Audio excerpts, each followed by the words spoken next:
Hello दोस्तों, मैं हूं शिवराज राहुल और आपके ही चैनल फ्यूचर एकेडमी में सबका स्वागत है। आज हम पढ़ेंगे चिन्ह परिपाटी के बारे में। चिन्ह परिपाटी को इंग्लिश में बोलते हैं साइन कन्वेंशन। आज हम पढ़ेंगे चिन्ह परिपाटी के बारे में और इसे इंग्लिश में बोलते हैं साइन कन्वेंशन। तो सबसे पहली बात क्या कि चिन्ह परिपाटी होता क्या है, चिन्ह परिपाटी कहते किसको हैं। जैसा कि आप सबको पता है कि उत्तल दर्पण और अवतल दर्पण अर्थात कन्वेक्स और कनकेव मिरर में कभी वस्तु का प्रतिबिंब दर्पण के आगे तो कभी दर्पण के पीछे बनता है। क्या बोल रहे हैं, ध्यान से सुनिएगा। कभी प्रतिबिंब दर्पण के आगे तो कभी दर्पण के पीछे बनता है।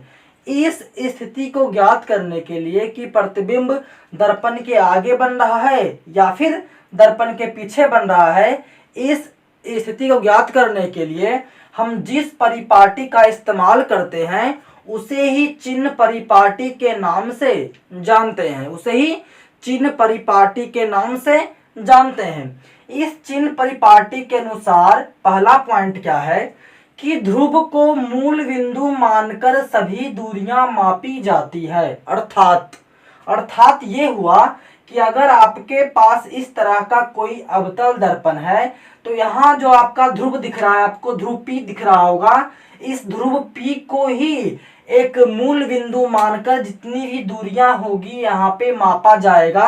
जैसा कि आप लोग कोऑर्डिनेट ज्योमेट्री में पढ़े होंगे और यहाँ पे आपको एक इमेज दिख रहा होगा x बाई के एक्सिस में, कि अगर x बाई एक्सिस इस तरह से है तो मूल बिंदु उसके बीचों बीच में होता है। उसी प्रकार से क्या है कि ध्रुव को मूल बिंदु मानकर यहाँ पे सभी दूरियों को हम लोग मापते हैं। सेकेंड क्या है, सेकेंड है आपतित प्रकाश की दिशा में मापी गई दूरियां धनात्मक होती है। शायद आपको ये पॉइंट समझ में ना आया हो, आप लोग ध्यान से समझने का प्रयास कीजिएगा। आपतित प्रकाश की दिशा में मापी गई दूरियां धनात्मक होती है, मतलब ये है कि अगर इस तरह का कोई अवतल दर्पण है और हम मानते हैं कि इस तरह का कोई एक प्रकाश की किरण अवतल दर्पण पे आकर पड़ रहा है, ठीक है, तो क्या हुआ, इस तरफ से आया, दर्पण पे स्ट्राइक किया। इसका मतलब ये है कि अगर हम इस दिशा में किसी भी दूरी को मापेंगे तो क्या होगा, वो पॉजिटिव होगा। क्यों होगा पॉजिटिव?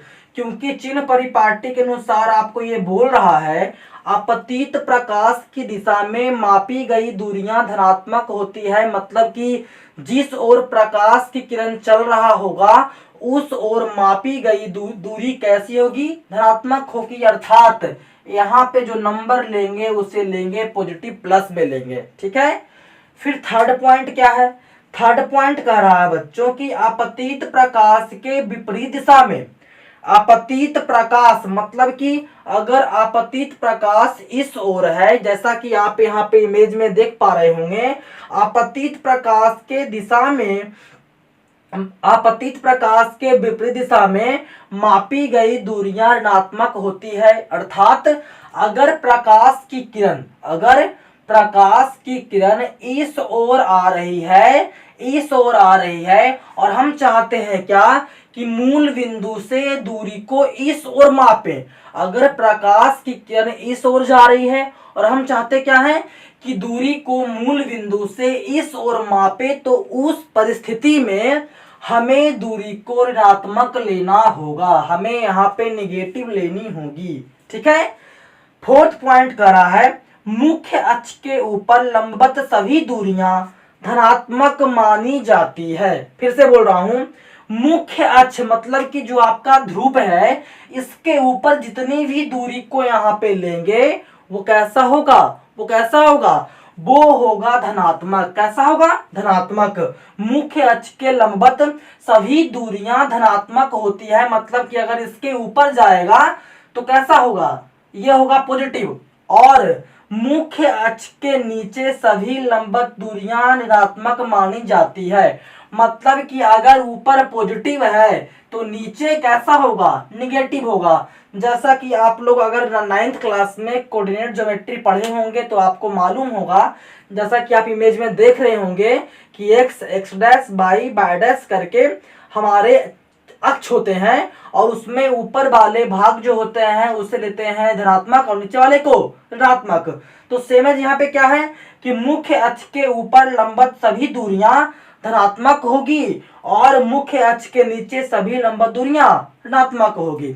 ठीक है, अगले वीडियो में, इसके अगले वीडियो में हम लोग पढ़ेंगे मिरर फॉर्मूला के बारे में, मतलब दर्पण सूत्र के बारे में। इसके अगले वीडियो में हम लोग पढ़ेंगे दर्पण सूत्र के बारे में। इतनी बात को आपको याद रखनी है, हम इसका इस्तेमाल करेंगे इस दर्पण सूत्र को ज्ञात करने में।